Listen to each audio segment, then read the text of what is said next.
Patricia Highsmith has been a vital figure in queer history. She wrote Carol, but she also was a racist and an anti-Semite. And this documentary, which ignores those two aspects of her personality, got me wondering if Patricia Highsmith should be considered a queer icon at all.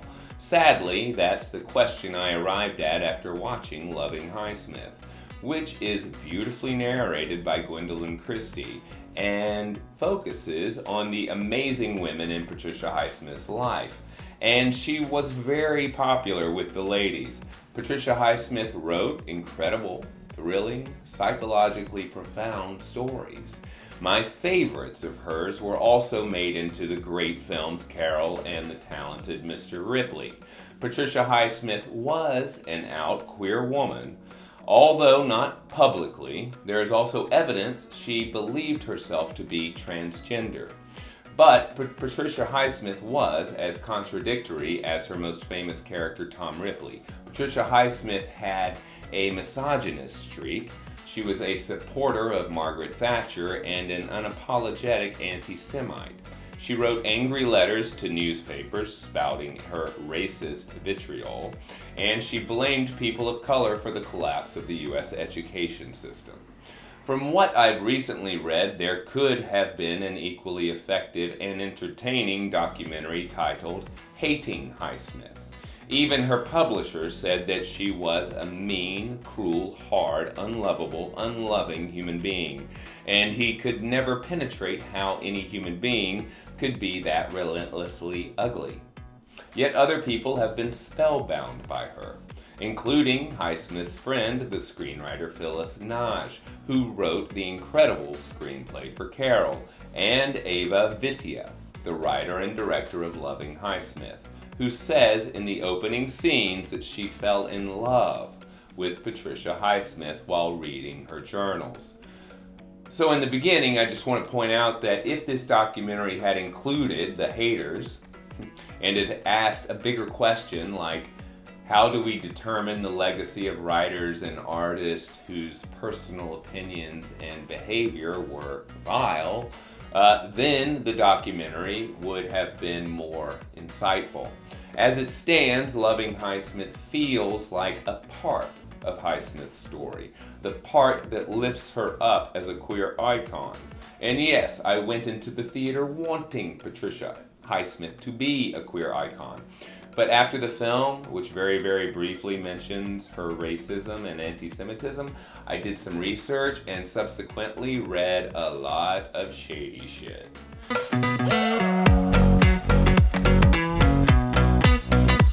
Patricia Highsmith was an acclaimed American writer and a lesbian in the homophobic 1950s, and despite her shame at being a homosexual during that time, she wrote Carol, also known as The Price of Salt, the first lesbian novel with a happy ending. She wrote Carol during a time when writers, especially in Hollywood, were supposed to bury their gays. Most LGBTQIA+ stories in the 1950s conformed to a moral code. Basically, we were sentenced to suicide or heterosexual conversion. Patricia Highsmith broke the rules. She did not bury her gays like she was supposed to. To that end, she is a queer icon. She gave the women a happy ending, and that was shocking for the time. So shocking that Patricia Highsmith published the novel under a pseudonym, Claire Morgan. The novel was written in 1952, but it wasn't until 1990 that Patricia Highsmith took credit. Much like E.M. Forrester, he wrote Morris in 1914. Morris also has a happy ending, but Patricia Highsmith could never have known that because Morris wasn't published until 1971 to protect the author from telling a homosexual love story. Here's what I adore about Loving Highsmith. I love hearing about her sexual shenanigans. It's awesome for a member of the LGBTQIA+ during that time period to have had an abundant sex life. And watching Patricia Highsmith's writing process unfold on the screen is very, very cool. But the documentary is too nice to Patricia Highsmith, only briefly mentioning her racism and anti-Semitism, even though she was a self-described Jew hater. Her anti-Semitism was so horrific that I considered not doing this review. It was my belief that someone who wrote something as beautiful as Carol could not harbor such hatred in their heart. But they say Patricia Highsmith had an extremely difficult childhood and a horrible mother, who regularly told Patricia she tried to abort her. Lots of people had bad childhoods and they don't become racist and anti-Semites. Patricia Highsmith grew up in Texas, that may explain a lot, and was a lifelong alcoholic, which explains more. Alcoholism creates monster resentments, and her alcoholism is most likely the reason she wanted to live alone. Later in life, not solitude for her writing, as she says. Needless to say, I was absolutely looking forward to writing about a queer icon, but that's not what happened. The documentary only briefly mentions, her racism and anti-Semitism, so naturally, I had to look it up. If anything, Patricia Highsmith made me grateful that my writing heroes, also from the 1950s, Tennessee Williams, Truman Capote, and Dorothy Parker, harbored no such hatred in their hearts, and all three suffered and died because of alcoholism. I learned all of the darker aspects about Patricia Highsmith in quick Google searches, so it was an obvious choice by the writer and director, Eva Vitija, to exclude the uglier sides of Highsmith's personality, and on some level, I can understand why she did.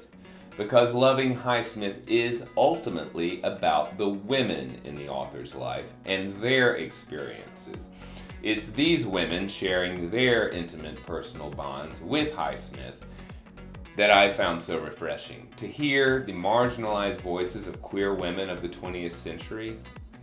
Mary Jane Meeker, a one-time girlfriend of Highsmith's, she alone is worth the price of admission. She put spins on the words gay and bitch that had me rolling in the aisles, but also her gravitas spoke of the trials and tribulations that queer people faced in the 1950s. Mary Jane Meeker's voice is a marvel to hear, and for the chance to meet Mary Jane Meeker, I am super appreciative. As a documentary, I give Loving Highsmith 3 stars. It left me wanting a lot more and asking a lot of horrible questions. And it's sad to say, but no, I do not consider Patricia Highsmith a queer icon. But she did write the mesmerizing, groundbreaking Carol. And part of me would love to leave it at that, like the director Eva Vitija did, but I can't. Patricia Highsmith has made a vital, positive impact on the queer community with the writing of Carol, but that alone does not make her a queer icon. Do you think Patricia Highsmith should be considered a queer icon in spite of her racist and anti-Semitic views? I'd love to hear your thoughts in the comments section. All right, y'all, until next time, always remember, living well is the best revenge.